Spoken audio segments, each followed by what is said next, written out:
नमस्ते, मैं रीता मौर्य। मैं अपने YouTube चैनल में आप सभी का स्वागत करती हूँ।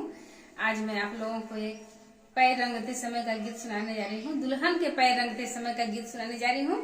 आप लोगों को अच्छा लगे तो हमारी वीडियो को लाइक करें, चैनल को जरूर सब्सक्राइब करें, वीडियो को फुल वॉच करके देखें और हमें अपना प्यार दुलार सपोर्ट कीजिए। नौनिया हो गोड़ बढ़िया से रंगिहा, नौनिया हो गोड़ बढ़िया से रंगी, नौनिया हो गोड़ बढ़िया से रंगिहा, नौनिया हो गोड़ बढ़िया से रंगिहा।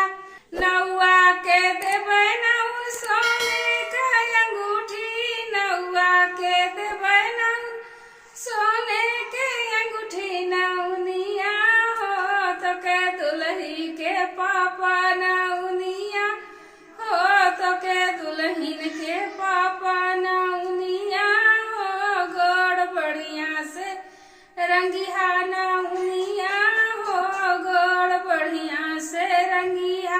नौआ के देबै नौन 60 रुपैया, नौआ के देबै नौन 60 रुपैया, नौनिया हो तो के दुल्ही के चाचा, नौनिया हो तो हाँ दुल्ही के चाचा, नौनिया हो गोड़ बढ़िया से रंगिहा, नौनिया हो गोड़ बढ़िया से रंगिहा। नौआ के देबै नौन पहिने के सुटवा, नौआ के देबै नौन पहिने के सुटवा, नौनिया हो तो हाँ दुल्हिन के भैया, नौनिया हो तो के दुल्हिन के भैया, नौनिया